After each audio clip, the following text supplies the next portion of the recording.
These guys have been going for just nearly a year now. You're coming up to a year's anniversary. You've got lots of momentum behind you. But it all started at uni, didn't it? Yeah. Yeah. And it's the way you got in there. So you had to write a song and perform for the day. Yeah. We met on the induction day, like the interview day type of thing, and we That was an audition, wasn't it? Yeah. We did our audition together, and we met there, and then obviously we both got in, and then we met each other when we got in on the first day as well, so which was pretty cool. And then we've just been friends ever since, and been writing and recording and stuff ever since. And then we decided to do this about last summer, wasn't it? We went through the whole first year of uni, and we were in another band together, but we had it, and we did cover stuff and like acoustic covers and things like that. And we just sat down and we were just like, I said to Tish, because I'd been writing with other people, and I just said, it's like, Shell, why don't we just do this together? Like, why do we just do covers and no original stuff? And like, and then it came to it, and we just said, and she was like, I've been wondering that this whole time. Oh, someone had to say it. Stripped from power. Ooh, oh, oh, ooh, oh, oh, oh, oh. Here's your hood. So what was it that you think that made you two click then? Was it something that you shared some particular music passion? You said you've been through all kind of musical phases. Yeah. So what was it that made you two click? I don't know. I think, because we were friends for a year, and then being in bands together, but not doing, just stuff that's tailored for Shell. I kind of was just fell in love with Shell's voice and was just like, I don't see why we can't do it. Yeah. And you just get a lot of people and you see them and you can go, yeah, they're great, or yeah, they're not so great. Whereas with Shell, I always looked at her and thought, yeah, she's great, but she can be so much better, potential with as well. you, with me. So I just got myself in there, got my foot in the door. Yeah, well, when we always used to do the cover stuff, like, I found it really easy to perform with Alex, I think. And we just vibed really well, like, just doing the covers, so we thought, well, why not? Yeah. Might as well. We find that that's really important to survive as well, isn't it? Because if you two have a really positive relationship, then that helps. So what you say with the music in terms of writing, that's a combined effort as well. You do that together. Yeah. I think I'd come to Shell with a groove or a chord progression, or sometimes a full arrangement, and then we do the lyrics purely together, lyrics and melodies, purely the two of us. And then Shell will say, don't like that bit, can you change that? And I'll go and do that, or we'll argue about it and I'll get my way, or something like that. But it's been like, I don't know, you write something, you take it to Michelle and you say, I've got this is you, like, I've got this is something that I've just written and this is yours, and then it just works. So what are you writing about then? Because you're obviously born and bred in Liverpool and you're a Cheshire lad. So what are we writing about? We've been asked this question so many times, and I don't think we've got like a definitive thing that we write about. There's not one particular subject. We just kind of write about whatever we want to. Yeah. Like, I think me and Alex write really differently. Like, you write, from what I gather, you write a lot from like experience. Like, Alex writes a lot from experience and what he's been through and things like that. Whereas I can't. One of them, And then I write more kind of about things that I want to say, like something that, because I don't find it as easy to write about my own experiences. Right. So I'm like, okay, I've got this to say, I want to put it in a song.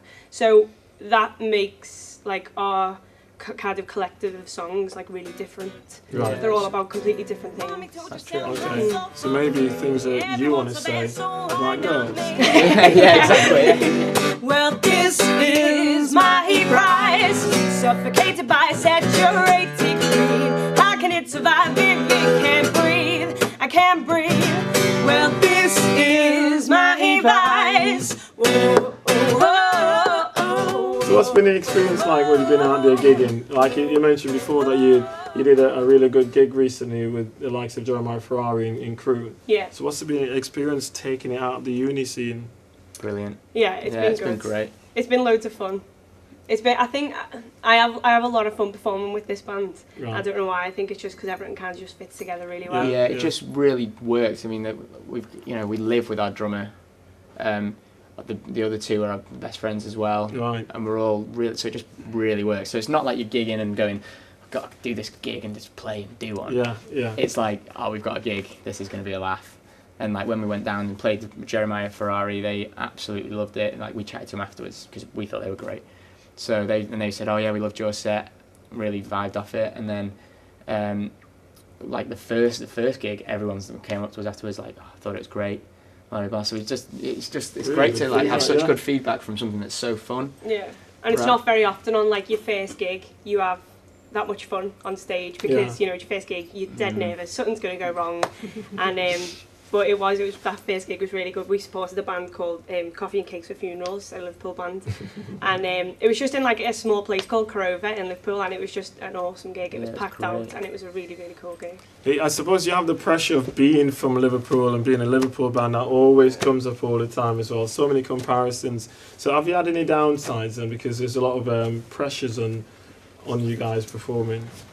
I wouldn't say downsides. I mean, it's just a lot of competition. That's what it is. There's just an awful lot of competition, but in a way that's a good thing because you just kind of thrive off it, and you know you just want to take it to the next level and you keep thinking of more ideas and more things to do, and you're getting the band tighter and the songs better. It just makes you get better, really.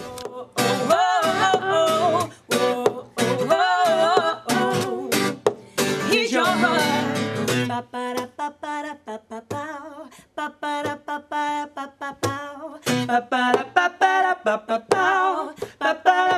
So what's the next level now? You said there's a track that's going to be available out there for everyone else. Yeah. So what's that song about, and how are we going to? It's about the music industry, actually. Weirdly enough. Right. Yeah, it's a song called "Here's Your Hook," because you know you always hear about the hook of the song. That's what you need to get, and you know it's kind of meant to be ironic because we've got what we think is the hook, but we're being a bit sort of sarcastic with it and being a bit like, oh, there you go, take it, go and sell it. Yeah. Go and make money from it. Go and buy it. Yeah. But we'll be coming out hopefully the end of this month. We're playing we've got a few good gigs coming up in Liverpool. We've got one for a magazine. Is it a launch party for the magazine? Yeah, called Heroin Magazine. Yeah. Right. We're doing this thing called the Tube Extra Showcases, which is in the Paul McCartney Auditorium in Liverpool, which is going to be great. And then Fiesta Bombarda. Yeah. Wow. That's on the 4th of April. So there's a lot of things going to be happening for you guys this year. So hopefully. Is it Facebook, Twitter looking out for you? Yeah, Facebook, Twitter, Instagram, SoundCloud, Shelldeliah. Shelldeliah. With the H. Delia with the H, yes.